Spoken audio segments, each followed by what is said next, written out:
বিজ্ঞান শেখো, বিশ্ব জয় করো, এই স্লোগানকে সামনে রেখে আল আরাফা ইসলামী ব্যাংকের পৃষ্ঠপোষকতায় চট্টগ্রাম এবং নেত্রকোনায় অনুষ্ঠিত হয়েছে 11তম বাংলাদেশ জুনিয়র সায়েন্স অলিম্পিয়াড 2025-এর আঞ্চলিক পর্ব। পুরোটা থাকছে রিপোর্টে।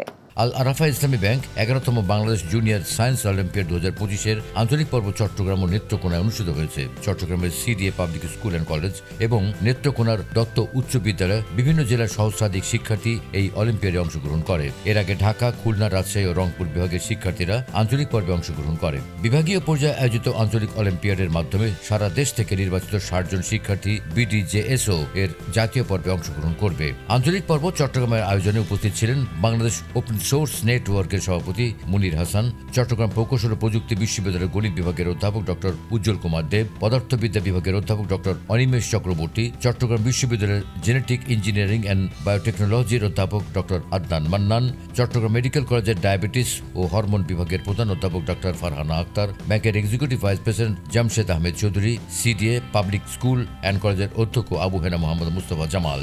আল আরাফা ইসলামী ব্যাংকের পৃষ্ঠপোষকতায় বাংলাদেশ জুনিয়র সায়েন্স অলিম্পিয়াডে সারা দেশের 17,000-এরও বেশি শিক্ষার্থী নিবন্ধন করেছে। জাতীয় পর্ব হতে বাছাই করা সেরা 6 জন প্রতিযোগীকে নিয়ে গঠিত হবে ডিসেম্বরে রাশিয়ায় অনুষ্ঠিত হতে যাওয়া 22তম আন্তর্জাতিক জুনিয়র সায়েন্স অলিম্পিয়াড আইজেএসও এর বাংলাদেশ দল।